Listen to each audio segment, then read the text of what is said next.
Hi, I'm Oliver Mills, Associate Director and Managed Care Lead at Pharmacy Times Continuing Education.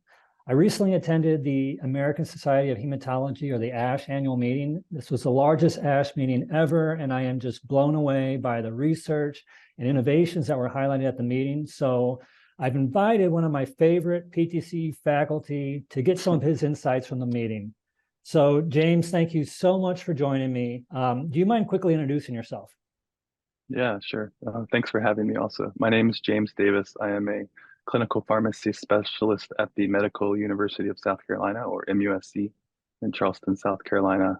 I primarily practice in lymphoma and myeloma and malignant hematology.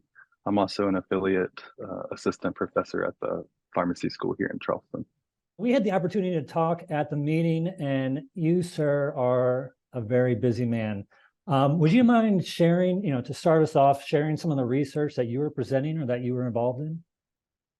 Yeah, so I am fortunate enough to be in a couple of multi-center consortiums that are looking at outcomes specifically for patients with myeloma and lymphoma, a couple of different ones.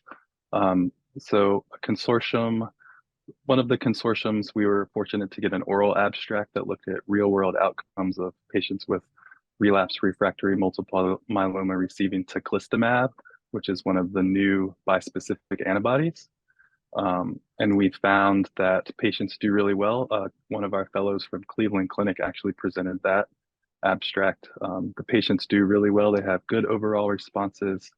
Um, Long-term follow-up still pending, but good overall response rates with um, equal or slightly better safety outcomes in the real world.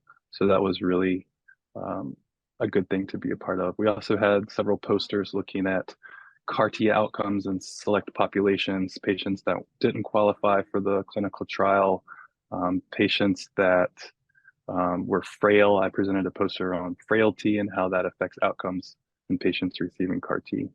I heard that at this meeting, there were like over 8,000 abstracts presented. And as brilliant as you are, I'm sure you're able to review most of these. But James, what were some of the most, impactful data or studies that you came across? Yeah, I mean, there is a lot of information running from session to session. I definitely got my steps in. I'll highlight, so in the myeloma space, probably the biggest abstract, and not in just my opinion, there were many other leaders in the field that thought this one was a big one.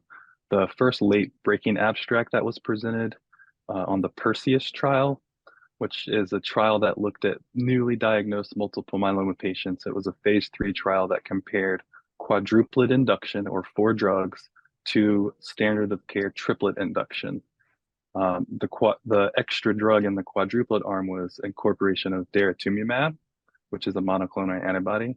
And they looked at if addition of this daratumumab, this fourth drug, did patients do better. And they found almost a 20% difference in 4-year progression-free survival in favor of the patients that received daratumumab. These patients also received this quadruplet induction. They went on to receive a autologous stem cell transplant, and then in the DARA arm, they received maintenance therapy with DARA and Revlimid, which is not necessarily a standard of care. This was a phase 3 trial that kind of went forward with the phase 2 trial, which is the Griffin trial that came out a couple years ago. And so many myeloma leaders were looking for these outcomes and longer follow-up to see. And I think it's really practice changing. Many folks that I talked to said this trial is really going to drive the nail in the coffin for triplet induction. We're going to be incorporating these daratumumab or these other anti-CD38 monoclonal antibodies into upfront treatment for these patients because of these good outcomes. That's incredible. So are you already talking operationally about making changes in your own practice? Like how is this impacting, how you're going to practice moving forward? Yeah, that's a really good question. In my practice, I'm at an academic medical center. I like to think we're fairly trendy in the up to date in the treatment. So we've actually been incorporating daratumumab into upfront treatment based on the phase 2 data. However, this really solidifies our practice. I know there are many practices around the country that don't do that yet, and I've seen some Twitter polls indicating that. So I think this is really going to change a lot of those skeptics' minds, and I think that most practices are going to incorporate quads up front instead of 3 drugs. How about some of the interesting things that you're seeing on the lymphoma side?